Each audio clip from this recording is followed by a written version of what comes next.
जिंदगी में हमारे सुख दुख, हित अहित, रोग आरोग्य, इन सभी द्वंद्वों का मूल कारण क्या है? क्या आपने अपने जीवन में कभी विचार किया है? इन सभी द्वंद्वों का मूल कारण है हमारे अपने कर्म सिद्धांत। इसी कर्म सिद्धांत के अनुसार मैं डंके की चोट पर कह सकता हूं, सुख से दुख से न कोई पीदाता। यानी हमारे जीवन में आए दुख और सुख के सिर्फ हम स्वयं खुद ही उत्तरदायी होते हैं, दूसरा कोई नहीं। यानी हमारे द्वारा किए गए हमारे अपने कर्म। हम सभी के जीवन के दुख सुख की चार मूल जड़ें होती हैं। इन चारों जड़ों ने हम सबको घेर रखा है। हम सभी अपने जीवन में कभी कर्म तो कभी गुण, कभी अपने स्वभाव के कारण दुखी और सुखी रहते हैं। पहला कारण है काल, दूसरा है कर्म, तीसरा है हमारे गुण और चौथा कारण है हमारा अपना स्वभाव। अब मैं आपको इन सभी के बारे में विस्तार से बताऊंगा। वीडियो शुरू करने से पहले अगर आप मेरे चैनल पर नए हैं तो चैनल को सब्सक्राइब जरूर कर लेना, बगल वाली बेल की घंटे को भी प्रेस करना और बेल आइकॉन पे ऑल के निशान को दबा देना ताकि मेरी हर नई वीडियो की नोटिफिकेशन आपको मिलती रहे। तो चलिए शुरू करते हैं इन सभी चार कारणों के बारे में। दुख सुख का पहला कारण है काल।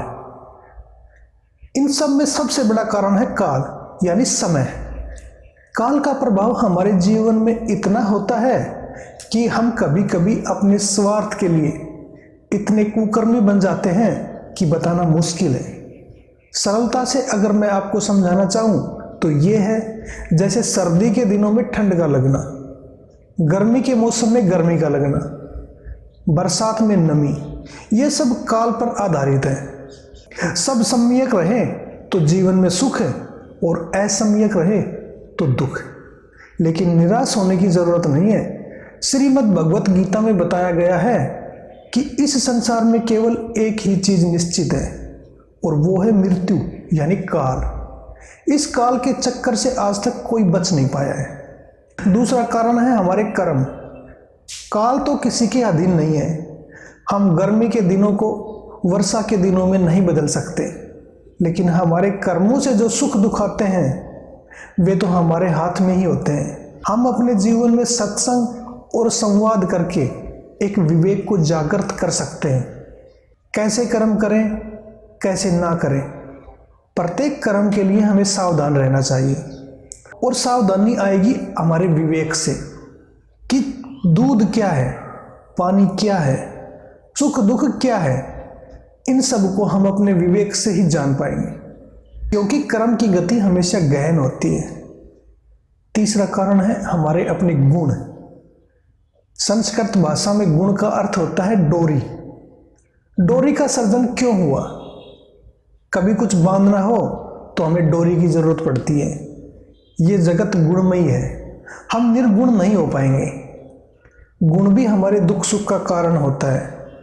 आपने अपने जीवन में लोगों से ये कहते हुए बहुत बार सुना होगा कि मुझे ऐसा नहीं करना चाहिए था, लेकिन पता नहीं मैंने ऐसा कैसे कर दिया, किसने करवा दिया।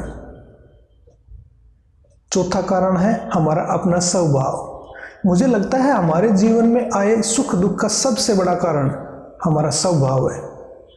अभाव ज्यादा कारण नहीं है, क्योंकि लोग अभाव में तो जीवन को अच्छे से जी लेते हैं, लेकिन लोगों को दूसरों का प्रभाव असहनीय लगता है। ईर्ष्या व द्वेष में लोग दूसरों से नफरत करने लगते हैं और वे अपने जीवन में दुखी हो जाते हैं। दुनिया में कोई अभाव से दुखी है तो कोई प्रभाव से, लेकिन दुखी सब है। अपने जीवन में सुखी केवल वही इंसान है जो अपने जीवन में संतुष्ट है। लेकिन अब सबसे बड़ा सवाल यह है कि इसका उपाय क्या है। बहुधा अभाव को हम पुरुषार्थ करके कम कर सकते हैं, लेकिन दूसरों के प्रभाव को हम कम नहीं कर सकते, क्योंकि दूसरों का प्रभाव हम पर उधार होता है। इसलिए हमें अपने जीवन में अपने अच्छे स्वभाव की तलाश करनी चाहिए, क्योंकि बुरा स्वभाव दूसरों के लिए तो दुख देता ही है, पूरे समाज को भी दुख पहुंचाता है और खुद भी उससे दुखी रहते हैं। वह यदि ठीक हो जाए तो सुख दे सकता है। तुलसीदास जी ने पूरे रामचरितमानस में प्रभु श्री राम के स्वभाव की खूब चर्चा की है। जासु सुभाऊ अरिहि अनुकूला, सो किमी करही मात्र प्रतिकूला। यानी इसका अर्थ है जिसका स्वभाव दुश्मन को भी प्रिय लगता हो। हमें भी ऐसे ही स्वभाव की तलाश करनी चाहिए।